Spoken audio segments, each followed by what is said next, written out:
Hello students, welcome back to my YouTube channel. How are you? I hope you all are well. Last video में हमने ये differences किए थे, इसमें एक और डिफरेंस है। वो क्या है? सिस्टम सॉफ्टवेयर जो लिखा जाता है वो किस में लिखा जाता है? लो लेवल लैंग्वेज में। It returns in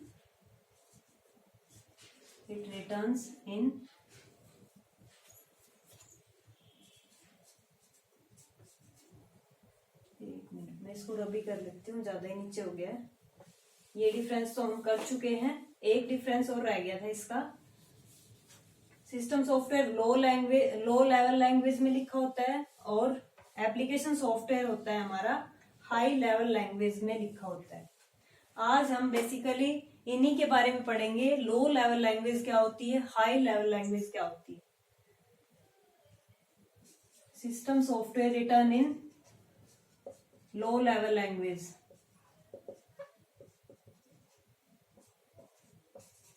low level language में लिखा होता है ये, एंड इट रिटर्न्स या कोड ऑफ एप्लीकेशन सॉफ्टवेयर, ऐसे भी लिख सकते हो आप। Application software is written in high level language. High level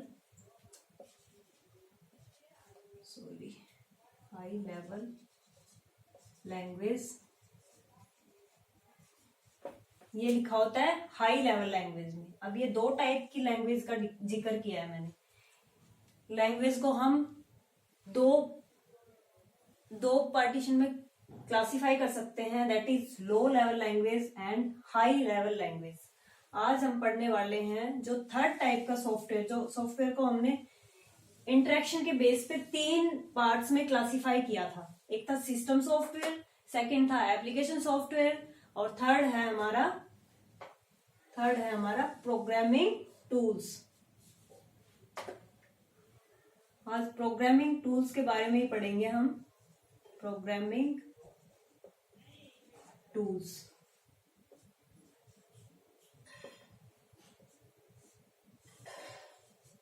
Why we need programming tools? Because ये तो मैंने आपको बता ही दिया था कि कंप्यूटर की लैंग्वेज अलग होती है और हमारी लैंग्वेज अलग होती है, दोनों की लैंग्वेज अलग होती है। तो इसीलिए क्या हो गया, इसीलिए हमें ट्रांसलेटर वगैरह की जरूरत पड़ती है। और ये आपको पता ही होगा, कंप्यूटर की लैंग्वेज कौन सी लैंग्वेज होती है, कंप्यूटर किस टाइप की लैंग्वेज को समझ सकता है। कंप्यूटर लैंग्वेज है हमारी, वो होती है मशीन लैंग्वेज बोल दो उसको, लो लेवल लैंग्वेज बोल दो, या बाइनरी लैंग्वेज बोल सकते हो आप।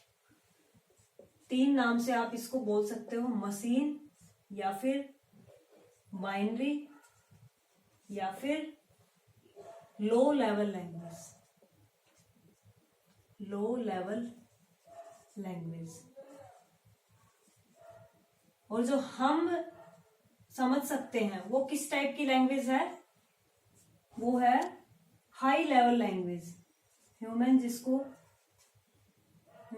अंडरस्टैंडेबल लैंग्वेज कौन सी है, वो है हमारी हाई लेवल लैंग्वेज।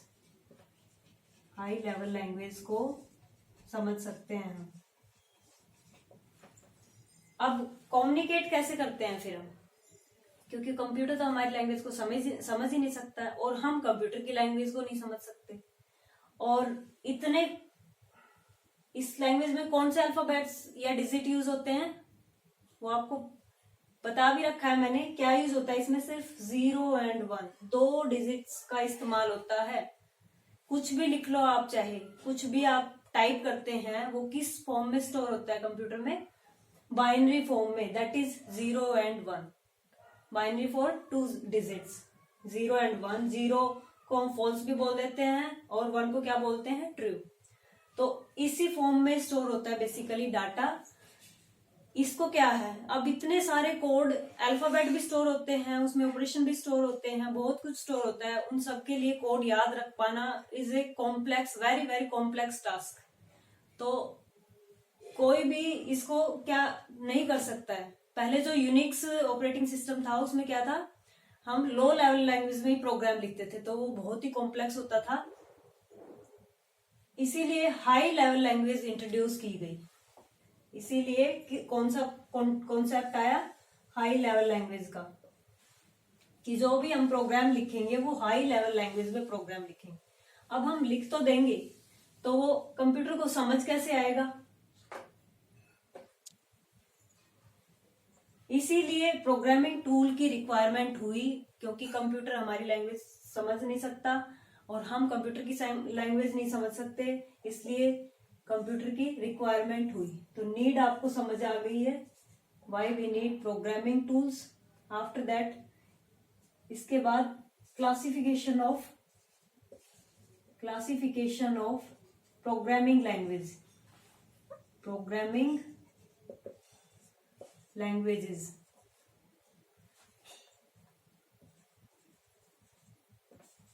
हम कितने पार्ट्स में क्लासिफाई कर रहे हैं, 2 पार्ट्स में। First one is high level language and second is low level language. Low level language कौन सी होती है, मशीन लैंग्वेज को बोलते हैं लो लेवल लैंग्वेज, जिसको मशीन अंडरस्टैंड कर सकता है।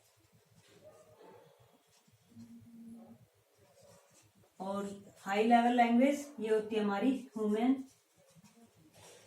Understandable language.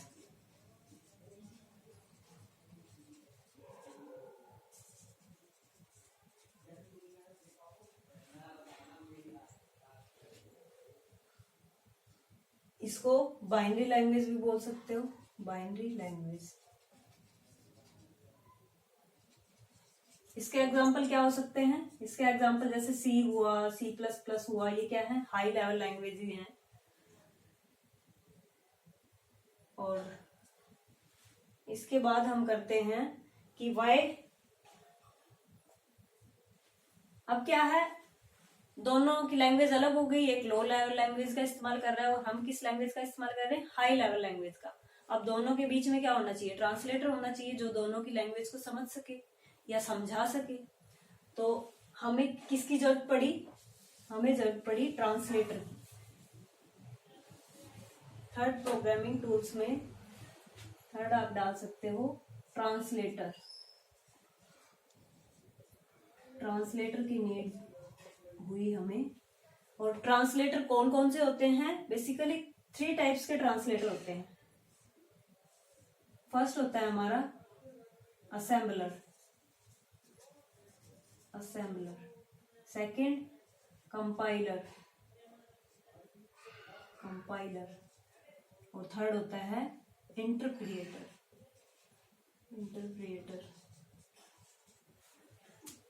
ये 3 हमारे ट्रांसलेटर हो गए। तीनों का काम क्या है, तीनों का काम है लैंग्वेज को ट्रांसलेट करना, एक लैंग्वेज से दूसरी लैंग्वेज में ट्रांसलेशन का काम होता है ट्रांसलेटर का। अब असेंबलर का काम क्या है, अब अलग अलग क्यों बनाए गए वो भी आपको पता होना चाहिए। स्टार्टिंग में जो प्रोग्राम्स लिखे जाते थे वो उसी मशीन लैंग्वेज में लिखने की कोशिश की थी, लेकिन वो बहुत ही कॉम्प्लेक्स होता था, हार्ड होता था, पॉसिबल नहीं हो पाया, इसलिए आई एक असेंबली लैंग्वेज। असेंबली लैंग्वेज में कोड प्रोवाइड कर दिए, निमोनिक्स यूज होते थे, ऐड के लिए ऐड, मल्टीप्लाई के लिए मल, ऐसे इस टाइप से यूज होते थे। ये कोड भी क्या होती थी, पर ये मशीन डिपेंडेंट होता था, जिस मशीन पे बनाया गया उसी पे वर्क करता था, इसलिए ये भी इतना सक्सेसफुल नहीं हो पाया। फिर हाई लेवल लैंग्वेज में प्रोग्राम लिखे गए, तो उनके लिए ट्रांसलेटर आया, कंपाइलर और इंटरप्रिएटर, ये करते हैं दोनों हाई लेवल लैंग्वेज को ट्रांसलेट। तो इसका काम हो गया। ये तो सिर्फ असेंबली लैंग्वेज को कन्वर्ट करता है मशीन लैंग्वेज में, please convert into machine language. Assembly language को इनपुट लेगा और मैं एक एक को डिफाइन करती हूँ, देखना 1 मिनट रुको, इसको रब कर देते हैं हम ताकि हमें स्पेस मिल जाए। फर्स्ट हम बता रहे थे असेंबलर। असेंबलर का बेसिकली क्या यूज है। असेंबलर हमारा कोई भी ट्रांसलेटर हुआ, पहले तो आपको पता होना चाहिए ट्रांसलेटर का काम है क्या एक्चुअली। ट्रांसलेटर, इसका काम क्या है, ट्रांसलेट करता है ये। इनपुट में जो लैंग्वेज लेता है उसको बोलते हैं हम source code. Source code, source code को ट्रांसलेट करके ये देता है, जो भी हमारा कोड आएगा, ये भी कोड होगा वैसे तो, ये भी कुछ इंस्ट्रक्शंस लिखी होंगी और ये भी कुछ इंस्ट्रक्शन ही होंगी, लेकिन इसको बोलते हैं हम सोर्स कोड। और जो आउटपुट में हमें मिलेगा ट्रांसलेट होने के बाद उसको हम बोलते हैं ऑब्जेक्ट कोड। ऑब्जेक्ट कोड जिसको मशीन अंडरस्टैंड कर सकती है, मशीन कोड भी आप बोल सकते हैं, ठीक है। इसके बाद हम देख लेते हैं असेंबलर। असेंबलर भी क्या है, ट्रांसलेटर है। असेंबलर का क्या इस्तेमाल है, अगर बीच में असेंबलर है तो आपको समझ जाना चाहिए, अभी बताने के बाद तो आप समझ ही जाएंगे। असेंबलर क्या करता है, ये लेता है असेंबली लैंग्वेज को एज इनपुट। असेंबली लैंग्वेज को इनपुट की तरह लेगा, असेंबली लैंग्वेज प्रोग्राम को एज इनपुट लेगा। होता तो है ये भी, क्या इसको क्या बोलेंगे, सोर्स कोड। लेकिन ये सोर्स कोड किस लैंग्वेज में लिखा होगा, असेंबली लैंग्वेज में लिखा होगा। असेंबली लैंग्वेज वाले सोर्स कोड को लेगा और किस लैंग्वेज में दे देगा, मशीन लैंग्वेज में, या आप बोल सकते हो इसको लो लेवल लैंग्वेज में चेंज कर देगा। इसको लो लेवल लैंग्वेज के अंदर चेंज कर देगा, जो इसको कंप्यूटर समझ सकता है। मशीन कोड भी बोल सकते हो आप, मशीन कोड या मशीन लैंग्वेज, या फिर इसको ऑब्जेक्ट कोड भी बोल सकते हो। इसके इतने सारे नाम हैं। ये हो गया असेंबलर की जरूरत हमें कब पड़ी थी, जब असेंबली लैंग्वेज में प्रोग्राम्स लिखे जाते थे तब असेंबलर इस्तेमाल किया जाता था। लेकिन जब हाई लेवल लैंग्वेज में प्रोग्राम लिखे जाने लगे तब हमें रिक्वायरमेंट्स हुई कंपाइलर एंड इंटरप्रिएटर की। कंपाइलर और इंटरप्रिएटर ये दोनों चेंज करते हैं, कंपाइलर और इंटरप्रिएटर।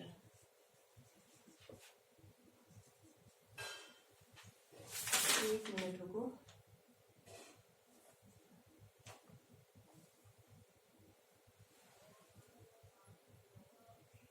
स्पेलिंग थोड़ी सी मिस्टेक हो गई है।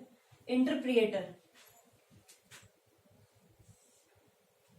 है तो ये भी ट्रांसलेटर, जैसे असेंबलर एक ट्रांसलेटर था, ऐसे ही कंपाइलर और इंटरप्रिएटर भी क्या है, ट्रांसलेटर है। यहाँ पे कुछ भी हो, कंपाइलर हो सकता है या इंटरप्रिएटर हो सकता है। दोनों का काम क्या है कि वो हाई लेवल लैंग्वेज को लेते हैं as input, high level language को कन्वर्ट करते हैं किसके अंदर, लो लेवल लैंग्वेज के अंदर। लो लेवल लैंग्वेज के अंदर कन्वर्ट कर देंगे। दोनों का काम सेम है, तो नाम क्यों अलग है, नाम इसलिए अलग है, कंपाइलर कन्वर्ट करता है प्रोग्राम को, एक बार में कन्वर्ट करेगा ये हाई लेवल लैंग्वेज, और इंटरप्रिएट करता है, इंटरप्रिएटर का काम है एक एक लाइन को कन्वर्ट करके देगा। पहले एक लाइन को कन्वर्ट करके देगा, फिर सेकेंड लाइन को, फिर थर्ड लाइन को, ऐसे। तो ये लाइन बाय लाइन करता है, कन्वर्ट्स या ट्रांसलेट आप लिखेंगे, ट्रांसलेट अच्छा लगेगा, translate program, translate high level language high level language programme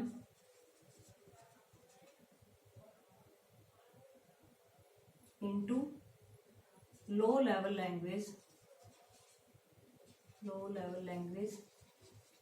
line by line and compiler as a whole एक बार में ही कन्वर्ट कर देता है, converts complete program at one time, एक बार में ही पूरे प्रोग्राम को क्या कर देगा, ट्रांसलेट कर देगा। आप सॉरी कन्वर्ट्स नहीं, आप ट्रांसलेट लिखोगे तो वो बेस्ट लगेगा। ट्रांसलेट वैसे कन्वर्ट भी लिख सकते हैं, कोई इश्यू नहीं है, बट ट्रांसलेटर का काम है तो ट्रांसलेट लिखेंगे तो बेस्ट रहेगा। ट्रांसलेट्स कंप्लीट प्रोग्राम इनटू लो level language eight one time या एट ए होल, एक बार में ही कन्वर्ट कर देगा। तो ये था कंपाइलर और इंटरप्रिएटर, ये तीनों हो गए हमारे ट्रांसलेटर। तो ये भी प्रोग्रामिंग के काम ही आए कि लैंग्वेज हुई, पहले तो लैंग्वेज और फिर ट्रांसलेटर की नीड हुई। अब हमें डीबगर भी चाहिए, मान लो प्रोग्राम तो हमने लिख दिया, कुछ एरर भी आएंगे उसके अंदर, उन एरर को फाइंड आउट करने के लिए डीबगर्स होते हैं। तो और लिखने के लिए क्या चाहिए, कोई टेक्स्ट एडिटर भी चाहिए, एक एनवायरनमेंट होना चाहिए, यानी कि टेक्स्ट एडिटर भी हो, डीबगर भी हो और प्रोग्रामिंग टूल्स भी हो। उसके लिए एक एनवायरनमेंट होता है। किसी भी प्रोग्राम को लिखने के लिए हमारे पास एक इंटीग्रेटेड प्रोग्राम डेवलपमेंट टूल बोल सकते हो आप इसको, program development tools. Program development tools कौन से हो गए, जैसे मैंने बताया डीबगर और टेक्स्ट एडिटर। सबसे मेन तो टेक्स्ट एडिटर चाहिए हमें प्रोग्राम लिखने के लिए, कि हम प्रोग्राम लिख पाए हाई लेवल लैंग्वेज में। कहाँ पे लिखेंगे, टेक्स्ट एडिटर में। और डीबगर हो तो एक ये लगा लो, एक इंटीग्रेटेड आईडीई होनी चाहिए हमारे पास, आईडीई इंटीग्रेटेड, इसकी फुल फॉर्म होती है इंटीग्रेटेड। कई बार तो एक नंबर में यही पूछ लिया जाता है कि what is the full form of IDE या define IDE. Integrated development environment.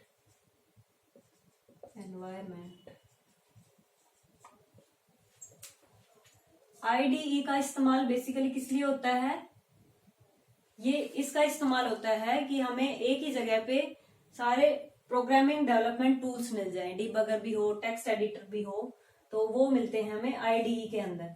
Python के लिए कौन सी आईडीई है, पाइथन आपका है 11th क्लास में, 12th में भी है, तो आपको पता होना चाहिए पाइथन की आईडीई कौन सी है। पाइथन की है आईडीएलई, इंटीग्रेटेड इसकी फुल फॉर्म आप बताएंगे कि पाइथन की आईडीई की फुल फॉर्म क्या है। एक नेटबीन्स होता है, नेटबीन्स भी क्या है, आईडीई है, इंटीग्रेटेड डेवलपमेंट एनवायरनमेंट है ये भी। एटम होता है, बहुत सारी होती है ऐसे, ईटीसी एटसेट्रा। तो ये था हमारा प्रोग्रामिंग टूल्स के बारे में। हमारा सॉफ्टवेयर का जो मैंने टॉपिक स्टार्ट किया था वो आज कंप्लीट हो चुका है। नेक्स्ट हम थोड़ा डिटेल में पढ़ेंगे ऑपरेटिंग सिस्टम को। ऑपरेटिंग सिस्टम का आपको पता होना चाहिए मेन कि उसके फंक्शन क्या क्या हैं, तो हम नेक्स्ट वीडियो में ऑपरेटिंग सिस्टम को थोड़ी डिटेल में करेंगे। वैसे थोड़ा बहुत तो हम कर चुके हैं, ऑपरेटिंग सिस्टम क्या है, कौन से टाइप का सॉफ्टवेयर होता है, ये आप बताएंगे कि ऑपरेटिंग सिस्टम किस टाइप का सॉफ्टवेयर है। कमेंट बॉक्स में जरूर लिखें। तो मिलते हैं नेक्स्ट वीडियो में with next topic. So thanks for watching. और प्लीज अगर आप नए हैं तो मेरे चैनल को सब्सक्राइब करें। मैं एनसीईआरटी कंप्यूटर साइंस कंप्लीट करवा रही हूँ। ये सभी के लिए इम्पोर्टेंट है, 11th कंप्यूटर साइंस के लिए भी और 12th कंप्यूटर साइंस के लिए भी। और अगर आप किसी कॉम्पिटेटिव एग्जामिनेशन की तैयारी कर रहे हैं पीजीटी कंप्यूटर साइंस के लिए, उसके लिए भी इम्पोर्टेंट है। So please subscribe my channel. Bye bye, see you in the next video.